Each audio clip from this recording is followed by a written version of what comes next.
Welcome to this week's Dream Car judging video here at BOTB. We'd now like to hand over to today's lawyer from Onside Law who'll oversee the proceedings. My name's Alex Brooks from Onside Law and I'll be overseeing the judging this morning. Firstly, I can confirm that the competition data has already been sent to the auditing company as is. I would now like today's judges to introduce themselves and using the secure link provided, mark on the screen where they think the centre of the ball should be, and the group will then come to a final panel decision. Good morning. My name's Matt Cannon. I'm a senior county referee and footballer.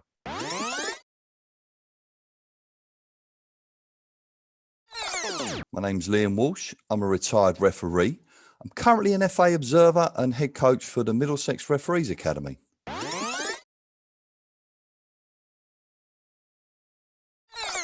Hi, my name is Aaron Mendonca. I've been involved in football for over 30 years, firstly as a player and then as a referee.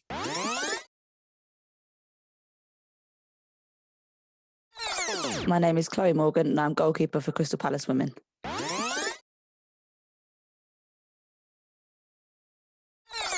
Hi, my name is Kieran FITZGIBBON. I've played football for more than 30 years and am now a senior county referee.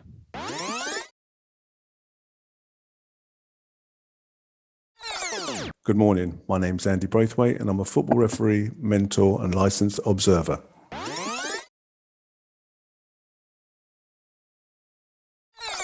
Hi, my name's RENEE HECTOR and I play football for Watford FC Women and I'm a coach for Tottenham Hotspur Foundation.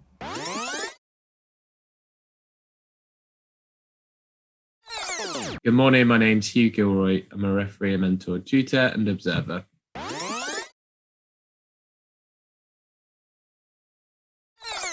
Good morning, my name is Alain Goma. I'm an ex-professional footballer, having played for Paris Saint-Germain, Newcastle and Fulham.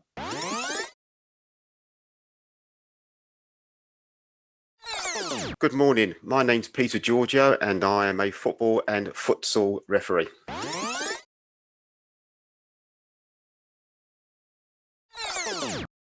Judges, please now come to a final panel decision. For your reference, the larger white cross is the calculated average of the 10 individual selections.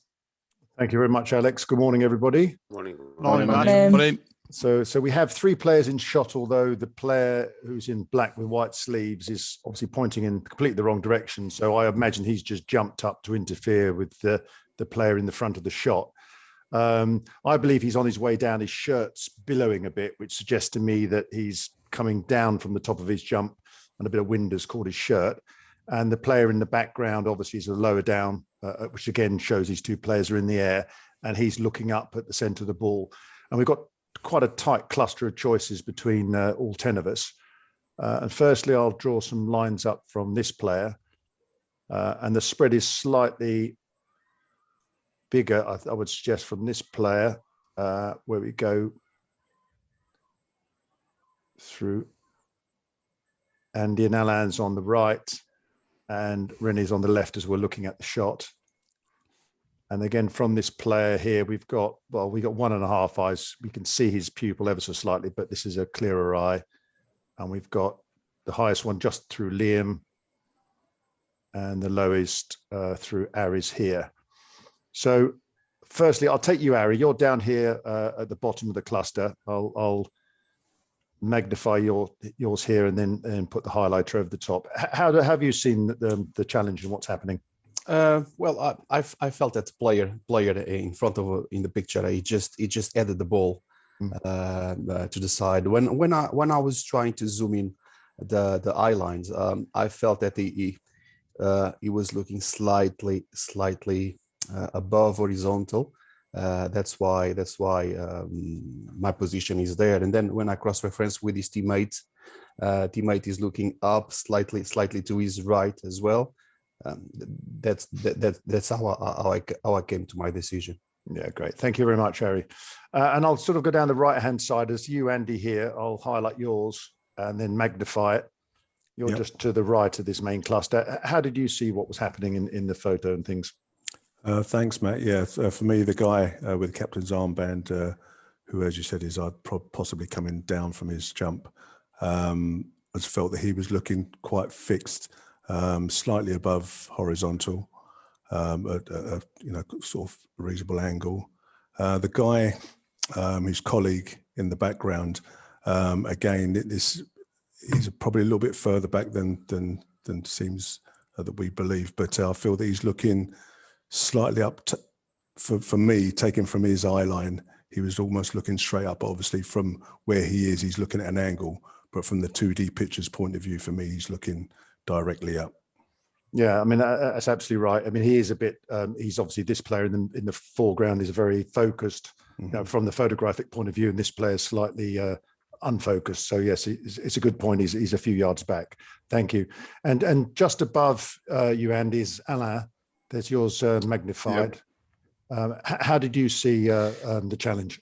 Yeah, no, the way I saw it is, I think it's initially it's a ball coming from the side, maybe a cross or a corner, and the player in green, I think, is clearing the ball. And as you can see, and as you mentioned, the player in black is not looking at the ball. So I think it was maybe anticipating a header, and the player in green just jumped in front of him and cleared the ball. So I think the ball has been played. Both of the players are in the air. I think he's kind of deflected the ball, the player in green, and he headed the ball towards his right.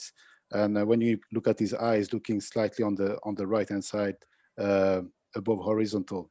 The other player in green, who is on the floor, I took mainly his left eye, which is looking, straight up, I would say.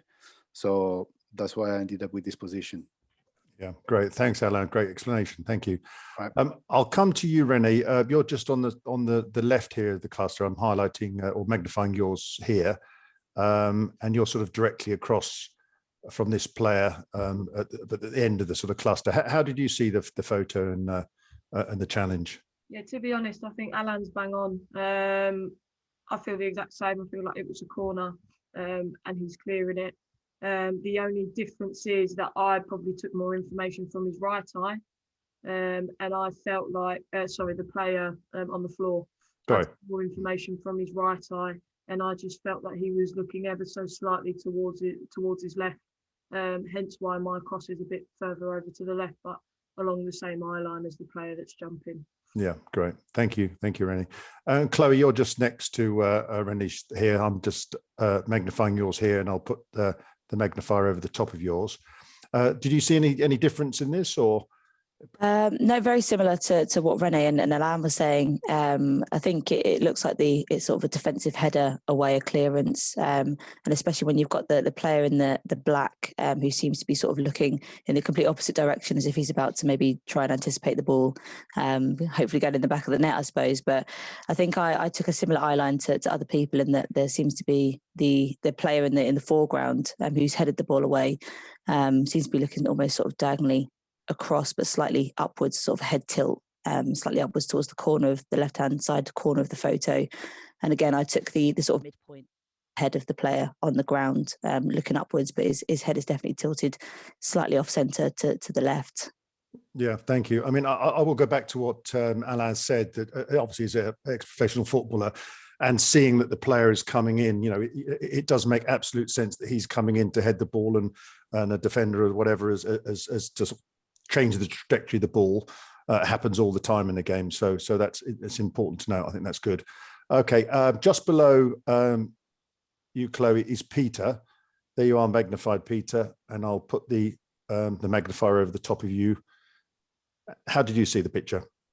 Yeah, it's just like the rest of my colleagues in regards to the player in the forefront in the green and white. He was favourite for the ball. He's actually got to the ball, and he's headed it on, and his eye line is slightly above horizontal, like everybody else has said so far. But what I've done with the player in the foreground, in the green and white, I've gone in between his two eye lines.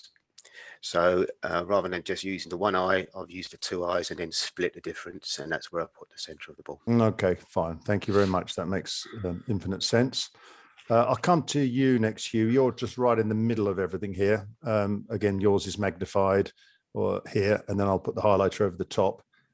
How did you see the challenge in the photo? Yeah, nothing too dissimilar from what's been said. I think the black player in blacks ended up looking the the wrong way because, you know, he's jumped for a header and missed it. And the green player for me has played it. I agree about his shirt that's kind of caught the wind, so he's on the way down. So that's why I think it's not that close to them. And then for me, I just think we've said before, but you can't play it with your eyes, you play it with your forehead. So it needs to be that little bit up slightly. So where him and the guy on the ground meet, that was where it was for me, similar to what's been said. Yeah, great. Thank you. And then I'll go, we've got Kieran, you're there, you're magnified. You're just at the sort of the top of this eye line, just for Liam's, who I'll come to next, and I'll just highlight yours. How did you see what had happened? Yes, thank you, Matt. Yeah, much the same as my colleagues. I think the player in green and white has headed the ball. He's on his way down, as you said. You can see by the billowing shirt. I think that he's, as a defender, you would head the ball away and possibly upwards, rather than an attacker would be heading it downwards. And I think also possibly he's looking more a little bit towards the underside of the ball, which is why mine's probably slightly higher than my colleagues. But otherwise, I agree with everything else that's been said. Yeah, great. And last but not least, Liam, I'll highlight yours. You're just ever so slightly at the top of everybody's. How have you seen what has happened? Thank you, Matt.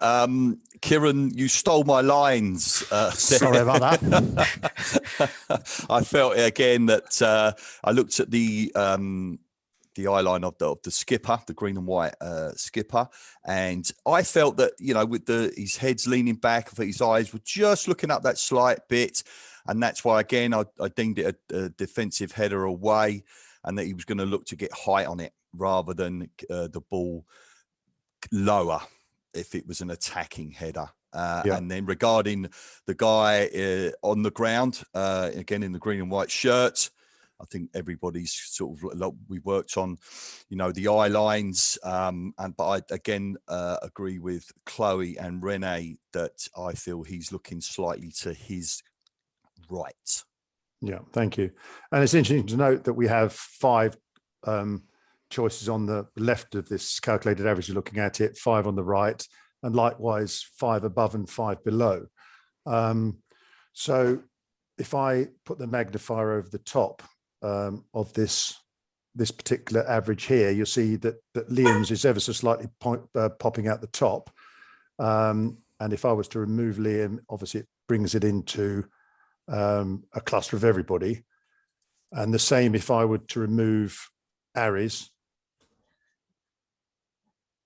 then everybody is encompassed again. So we really have a choice of as a panel, which is the height of this calculated average, is whether we choose it to be slightly lower with Liam's removed, which brings us into this position here, or whether we remove Aries, which brings the calculated averages ever so slightly higher, or in fact, we leave both of them in, which gives us this calculated average with Liam's ever so slightly popping out the top. So it's a bit to think about this morning, everybody. And obviously, as we've done before, we're looking at it as encompassing as a whole, but we're going to take 2 votes, one to proceed without Ari, and then we'll go to Liam's and leave Liam in. And then we also have another vote to remove Liam and leave Ari in, or all 3. So I think I'd like to make it simpler by a vote to leave both Ari and Liam's in. And I will remove myself from that decision. So we have this split vote, please. Okay. So Liam, I'll go to you. Are you happy to leave both yourselves and Ari in? Oh, okay. I didn't think we was allowed to vote for ourselves. No, you're not. I'm removing mine. It's to, okay, to leave you both in. So it's a slightly. It's going to be very difficult to do one for you and then one for Ari, because it does affect each other. Gotcha. Yeah, I'm with you, Matt. Yeah, I'm going to vote to keep us both in. Yeah, I think you nailed it where you said 5 above, 5 below, 5 to the left, 5 to the right. Yeah, and I think you've got this morning, even with Ari being a little bit lower and myself just that tad high, you've got a you know a good vote. Yeah, thank you, Ari. I would keep ourselves in, because I felt that if it was to remove, we would have to come out, both of us. But because we are still when you put the zoom in, we are all just a little tied. Lion is just a little bit out, but I think is a very good balance with the 10 crosses actually. Yeah, I tend to agree. Chloe? I would agree to keep both in. Great. Kieran? Yes, I'd agree to keep them in. They're all within the cluster. So yeah. Thank you. Andy? It is a good balance, but I would take them both out. Okay, thank you. Renee? I'd keep them both in. Okay, thank you. Hugh? I'd leave both in. Yeah. Alain? I would keep them both in. Thank you. And Peter? Yeah, with the choice that you've given us, keep them both in. Yeah, okay. I mean, I think it's important, as we've said earlier, and then it's been re-said, that there's 5 above, 5 below, 5 to the right, 5 to the left. And, you know, that I think where it is now with this magnifier over the top, to my mind, is almost the perfect pick, with this, especially with this player who's, I think we all believe, has played the ball across the picture with the player looking up above it. So thank you, everybody. So Alex, after a good discussion, we decided to judge at the calculated average with all 10 of our choices left in. Very much. Then on that basis, please click submit. Thank you very much, judges. The coordinates selected are 1853 1066. These coordinates will now be passed to the auditing company as it's to calculate the winner of the competition, and they will then inform BOTB. That concludes the judging process. Thank you.